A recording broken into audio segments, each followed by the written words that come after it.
Mitos hancur. Gaji besar tak menghilangkan korupsi. Pertamina buktinya. Kita selama ini dibohongi. Kita diberi harapan palsu bahwa gaji besar akan menghilangkan korupsi. Tapi lihat apa yang terjadi di Pertamina. Gaji direkturnya mencapai 4,9 miliar per bulan. Tapi mereka masih rakus, masih korup, bahkan sampai triliunan rupiah. Lalu di mana letak logika mereka yang selama ini bilang beri gaji besar supaya pejabat tidak korupsi? Mitos itu sudah mati, dan kita semua jadi korban kebohongan mereka. Pertamina, simbol korupsi paling busuk di Indonesia. Seharusnya, sebuah perusahaan negara seperti Pertamina menjadi kebanggaan rakyat Indonesia, mengelola minyak dan gas yang menjadi sumber energi bagi kita semua. Tapi kenyataannya, Pertamina berubah menjadi mesin pencetak uang bagi para tikus-tikus berdasi. Tahun 2023 saja, Kejaksaan Agung mengungkap kerugian negara akibat korupsi. Pertamina mencapai 137 triliun, bukan miliar, tapi triliun. Itu baru satu kasus, belum semua boroknya terungkap. Lebih parah lagi, dari 2018 sampai 2023, praktik haram ini terus berlangsung. Jika dihitung selama 5 tahun, potensi kerugian negara bisa mencapai hampir 1.000 triliun. Hampir mendekati 1 kuadriliun. Gila. Ratusan triliun raib, tapi mereka masih minta kenaikan gaji. Masih ingin bonus ratusan juta. Sementara rakyat semakin miskin, harga BBM naik, dan kendaraan rusak karena kualitas bahan bakar yang buruk. Rekayasa kotor di balik minyak impor. Bagaimana para mafia ini menguras uang negara? Mereka melakukan konspirasi jahat dalam impor minyak. Ini bukan sekadar permainan angka. Ini perampokan terang-terangan di depan mata kita semua. Para eksekutif Pertamina diduga menggelembungkan volume impor minyak mentah dan bahan bakar. Mereka membeli minyak dalam jumlah lebih banyak dari yang dibutuhkan, tapi siapa yang menikmati keuntungan dari transaksi ini? Tentu saja mereka sendiri. Mereka memanipulasi harga, membeli bensin berkualitas rendah dengan harga tinggi. Akibatnya, rakyat Indonesia dipaksa membayar lebih mahal untuk BBM yang lebih jelek. Kendaraan rusak, mesin cepat aus, biaya perawatan meningkat, dan rakyat hanya bisa gigit jari melihat uang pajak mereka dirampok oleh para koruptor ini. Dan yang lebih parah, korupsi ini sudah terjadi bertahun-tahun. Apakah ini terjadi tanpa sepengetahuan pejabat yang lebih tinggi? Apakah pemerintah tidak tahu? Atau mereka semua sudah saling bermain? Berbagi kue dalam pesta pora kemewahan. Sementara rakyat semakin terhimpit biaya hidup, rakyat dibohongi dan diperas. Siapa korban dari semua ini?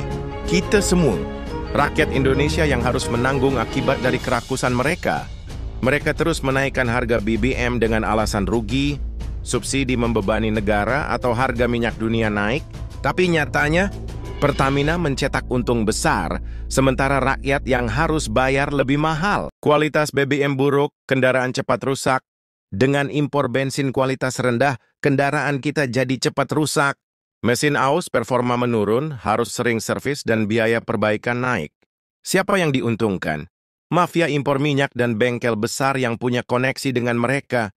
Pemerintah selalu bicara tentang subsidi BBM untuk rakyat miskin, tapi siapa yang benar-benar menikmatinya? Orang-orang kaya, perusahaan besar, dan mafia minyak yang bermain di balik layar. Utang negara membengkak. Dengan korupsi sebesar ini, pemerintah akhirnya harus menutup lubang dengan utang luar negeri. Dan siapa yang harus membayarnya? Anak cucu kita. Generasi mendatang harus menanggung dosa-dosa para koruptor ini. Gaji besar bukan solusi. Koruptor tidak akan pernah puas. Sejak dulu, kita sering mendengar omongan bahwa pejabat yang digaji besar tidak akan korupsi. Tapi kasus Pertamina telah mematahkan mitos itu. Mereka sudah dapat gaji miliaran per bulan. Masih korup, sudah hidup mewah. Masih merampok negara, sudah punya rumah dan mobil mewah. Masih merampas hak rakyat.